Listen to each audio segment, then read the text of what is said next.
তো আজকে আমরা করতে যাচ্ছি একটি ফিজিক্স সেকেন্ড পেপারের চ্যাপ্টার 2 অর্থাৎ রাজশাহী বোর্ড 24-এ একটি বোর্ড কোশ্চেন।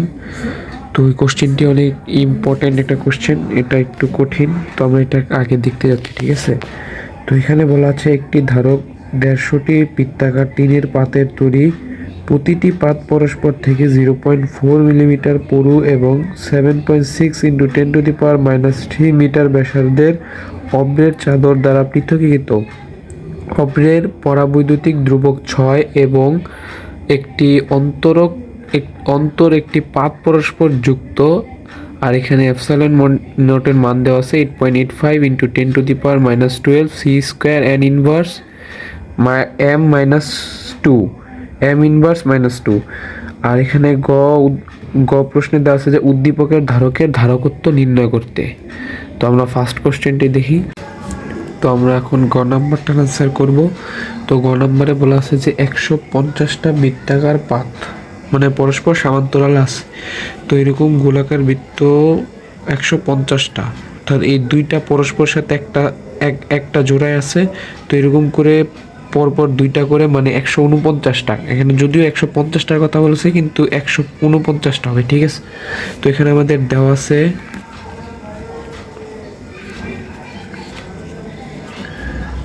ডি এর মান 0.4 মিলিমিটার। এটাকে যদি আমরা মিটারে নিই তাহলে 4 × 10⁻⁻4 মিটার। আর এখানে তাহলে আমরা এবারকার সি এর মান বাই করব, যেহেতু আমাদের ধারকত্ব নির্ণয় করতে বলছে। তো আমরা জানি সি ইকুয়াল ε0 a k/d। যেহেতু এখানে একটা মাধ্যমের কথা বলা আছে, তাই এখানে কে ইউজ করবো। আর যদি এখানে মাধ্যমের কথা না বলা থাকতো তাহলে আমরা ε0 a /d ব্যবহার করতাম। তো তারপর ε0 এর মান বসাবো। এখানে এর মান বসাবো আমরা। এখানে আমাদের এর মান হলো πr², যেহেতু আর এর মান দেওয়া আছে, তো আমরা এখানে πr² লিখবো। আর আর এর মান এখানে দেওয়া আছে আমাদের 7.6 × 10⁻⁻4 মিটার। তো আমরা এটা ইউজ করব স্কোয়ার। আর এখানে কে এর মান দেওয়া আছে 4 × 10⁻⁻4 ডিভাইডেড বাই, সরি, এখানে কে এর মান দেওয়া আছে 6 আর ডি এর মান দেওয়া আছে 4 × 10⁻⁻4। তো এটা ক্যালকুলেশন করলে আসে আমাদের 2.41 × 10⁻⁻11 ফ্যারাডে। তো এখানে আমাদের বলছে যে এটা শ্রেণী সমবায় আছে, অর্থাৎ পরস্পর মানে সিরিজে আছে। তো আমরা সিরিজে জানি যে মানে স্থির বৈদ্যুতিক ক্ষেত্রে সিরিজের মান চলবিদ্যুতের সমান্তরালের যে সূত্রটা আছে, অর্থাৎ 1/cp = 1/c1 + 1/c2, এরকম সূত্রটা ছিল।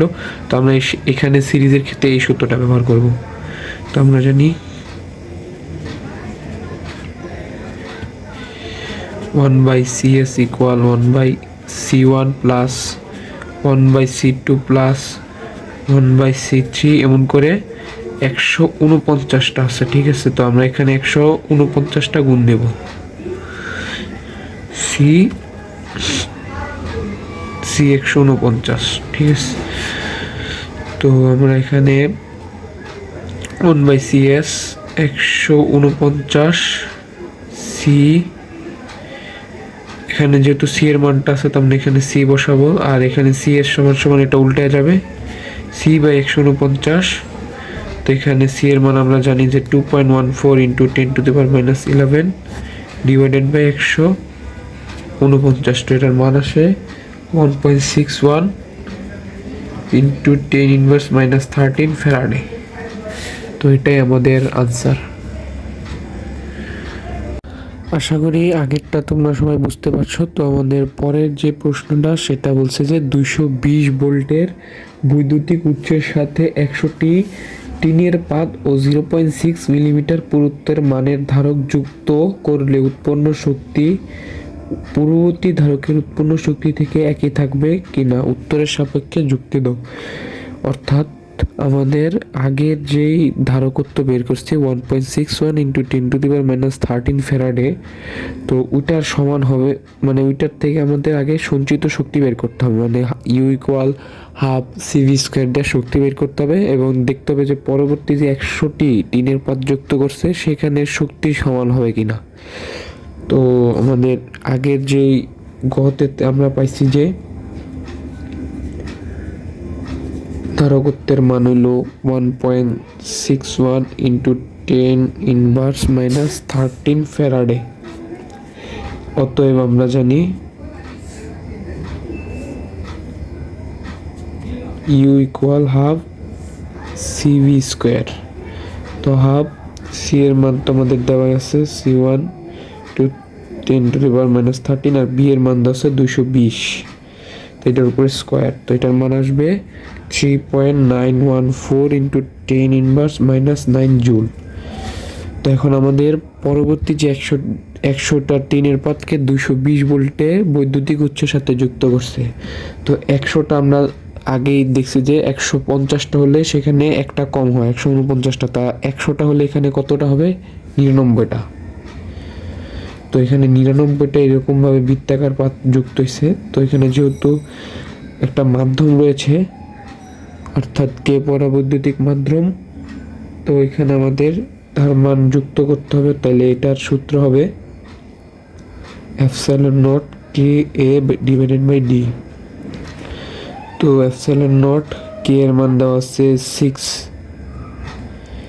আর এখানে এর মান দেওয়া আছে আমাদের পাই, যেহেতু বৃত্তাকার পাত ব্যবহার করছে তাই আমরা পাই আর স্কোয়ার সূত্র দেখে লিখবো। আর আর এর মান দেওয়া আছে আমাদের 7.6 ইন্টু 10⁻³ স্কোয়ার।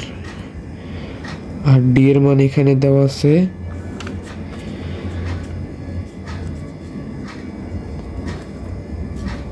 ডি ইকুয়াল আমাদের 0.6 মিলিমিটার, যেটা হলো 6 ইন্টু 10⁻⁻4 মিটার। তো এখানে আমরা 6 ইন্টু 10⁻⁻4, তো এটা আসবে প্রায় 1.606 ইন্টু 10⁻11 ফ্যারাডে। তো যেহেতু এটা সিরিজে আছে তো আমরা সেই আগের সূত্র, কিন্তু এখানে হবে 99/c বা CS equal C/99, 1.606 into 10⁻11 divided by 99। তো এটার মান আসবো 1.628 ইন্টু 10⁻13 ফ্যারাডে। তো তারপর আমাদের এখান থেকে শক্তির মান বের করতে হবে, সঞ্চিত শক্তি। তো এটা হবে 1.628 ইন্টু 10⁻13 ইন্টু 220 স্কোয়ার, এটা আসবে হলো 3.927 ইন্টু 10⁻³ জুল। তো প্রায় দেখা যাচ্ছে এটা আর এইটা প্রায় সমান, অর্থাৎ বলা যেতে পারে যে একই থাকবে, মানে প্রায় সমান। তো আশা করি তোমরা সবাই বুঝতে পেরেছো এটা। তো আবার কোন বোর্ডের কোশ্চেন নিয়ে আলোচনা করবো সেটা আমাদের অবশ্যই কমেন্টে জানাবা। তো আল্লাহ হাফেজ সবাইকে, আসসালামু আলাইকুম।